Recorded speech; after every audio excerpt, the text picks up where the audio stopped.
Welcome to Methodology for Developing Spatial Features. In this section, we will be discussing key terms and fields used in the development of element occurrences, and how to decide when to add to an existing EO or create a new one, according to EO specifications and separation distance.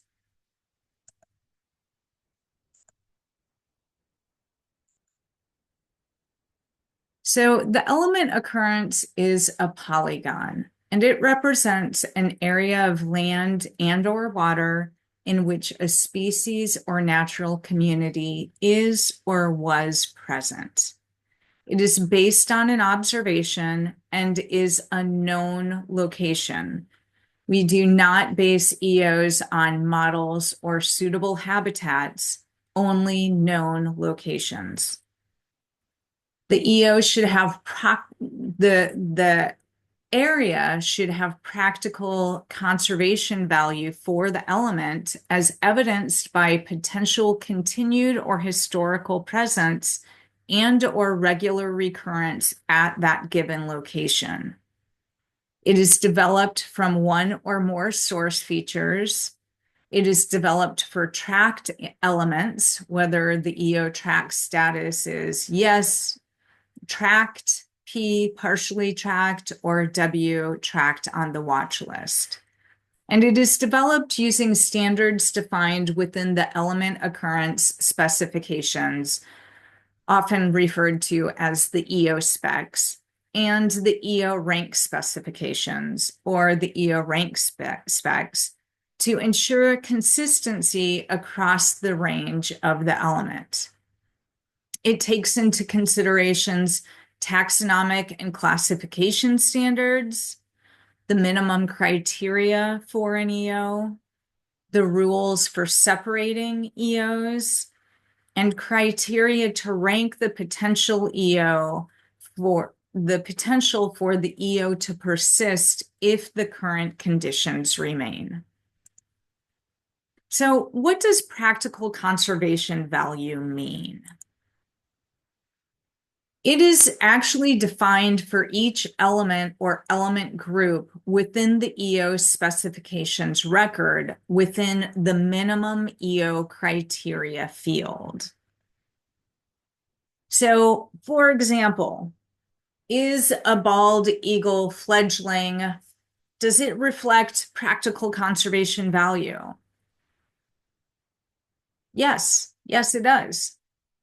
In contrast, if you have a rare sighting of a bird not previously recorded in an area that is there due to El Nino or a hurricane, that's a great observation, and you would record the observation record, but it's not necessarily going to contribute to the conservation in that location. And so it would not contribute to the practical conservation of the species at that given location.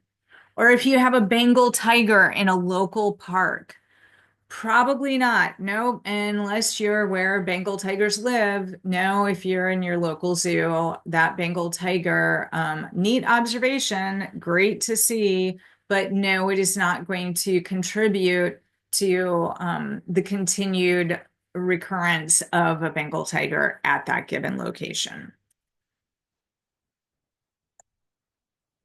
So why is an EO important? It defines a meaningful conservation unit, such as an area that can sustain a species population or habitat. It supports range-wide assessments of species and ecosystems and is used to guide conservation goals and resource management efforts. The procedural buffer is added to source features with negligible or linear locational uncertainty, and it ensures that features are visible at that target map scale that we discussed and talked about in section 1 when we were looking at observations and source features. The buffer used is half the minimum mapping unit, and if you recall, that minimum mapping unit is 9 meters. The area is not included in the actual source feature. It is just used for visualization purposes, so the element occurrence can be displayed and seen on a map of that scale. In contrast, the area is included in the element occurrence. The resulting EO feature is always going to be a polygon. So if you have features smaller than the minimum mapping unit, a procedural buffer is added strictly for the purposes of visualization on the map of a given scale. The procedural feature is not included in the source feature itself, and it does not represent spatial uncertainty. It is evident by downloading and reviewing the source feature shapefiles. So that procedural buffer will not be applied and not reflected in the source feature if you download it and look at it. Whereas when you see the EO in the map, you'll see that that buffer has been added for any feature that is less than the minimum mapping unit.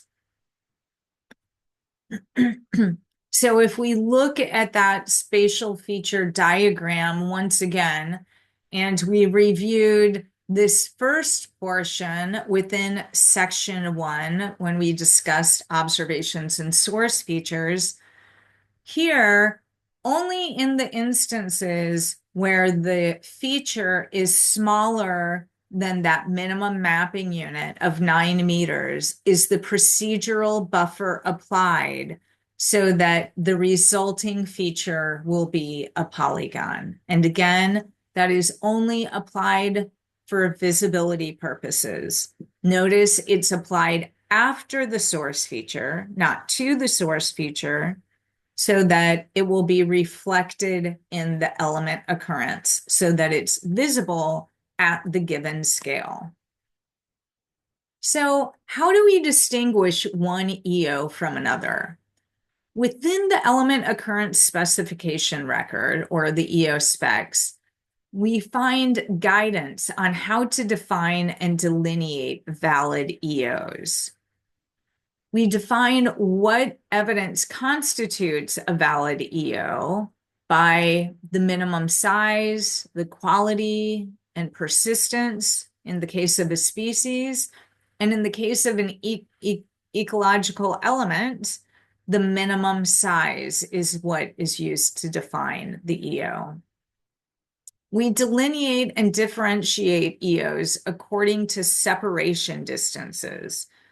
In some cases, we'll have suitable habitat.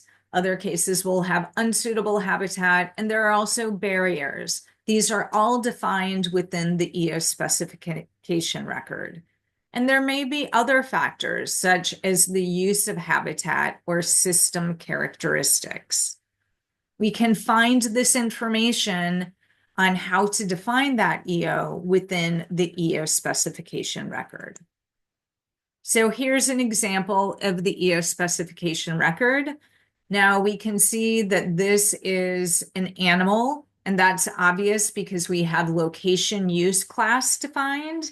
Location use class only applies to migratory animals.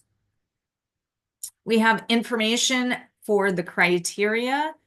In this case, for breeding, the minimum EO criteria is evidence of historical breeding or current and likely recurring breeding at a given location, minimally a reliable observation of one or more breeding pairs in appropriate habitat. Be cautious about creating EOs for observations that may represent single breeding events outside the normal breeding distribution. We also have mapping guidance, and We have the unsuitable habitat and suitable habitat separation distance defined here, as well as separation barriers and separation justification. Now, in this case, the unsuitable habitat and suitable habitat distance are the same, but that is not always the case. So when the separation distance analysis is applied, we're going to look at a couple examples here as to how that's applied. So we have our new source feature here, and we have our separation distance, and we kind of have this as that separation distance. And we have an independent source feature, but it's not within that separation distance. So when we create an EO, the new EO is only going to be defined by that new source feature. The independent source feature is not included because it is outside of the given separation distance. In our next example, we have independent source features. One is outside, and then you'll see two independent source features are found within the separation distance. So in this case, when the EO is developed, the EO includes all three of those source features. The independent source feature that was outside of the separation distance is maintained as its own independent source feature. In our next example, we have the new source feature. And in this example, we have an existing EO within the separation distance of that new source feature. So we're going to modify the EO by adding the source feature to the existing EO. In the next example, we have the new source feature. And in this case, the new source feature is within separation distance of two existing EOs. And so what we're going to do is we're going to choose the principal EO, whichever one is appropriate, and you'd want to look at the data to determine which is the appropriate EO.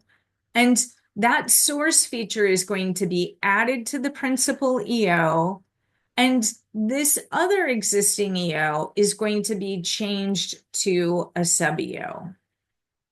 You are given all of these options when you create the EO, and it automatically does this separation distance analysis for you, but it does let you override the system.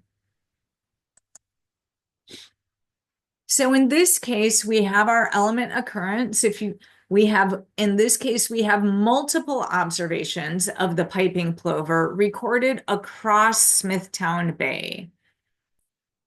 We have one or many source features of feature type point, line, and or polygon.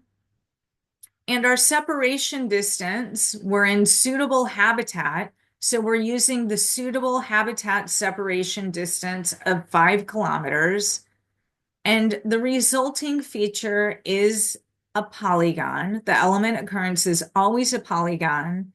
And the representation accuracy is going to depend on that of the component source features. If you recall, in section 1, we discussed representation accuracy, and each source feature is assigned its own representation accuracy.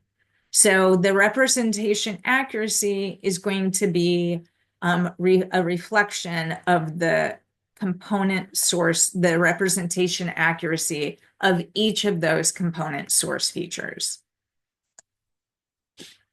So then when we look at the entire diagram, we can see that whether a procedural feature buffer was added or not, we end up with polygonal element occurrences in all cases.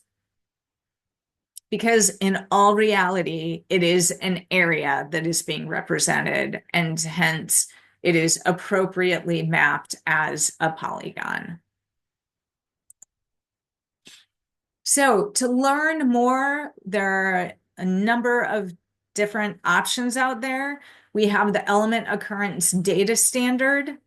We have the summary of the spatial feature development, which is that diagram we were just looking at. We have this training methodology for developing spatial features.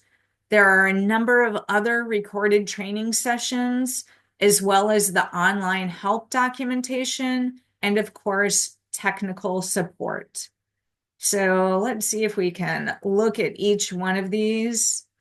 So here we have our Element Occurrence Data Standard.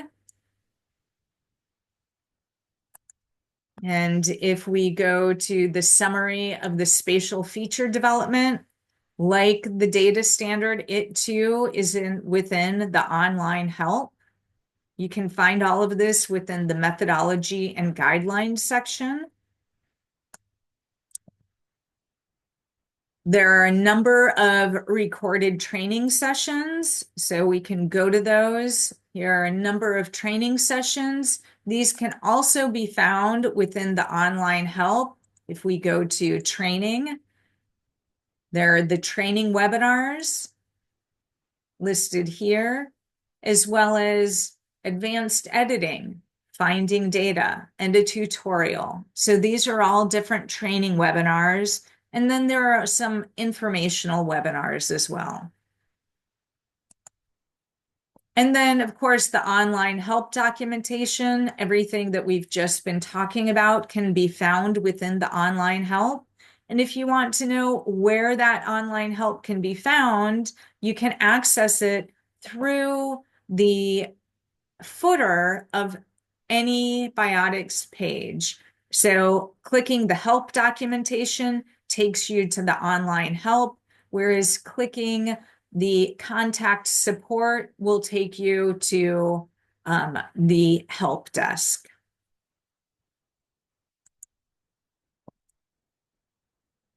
Okay, and technical support, again, that is taking you to the help desk.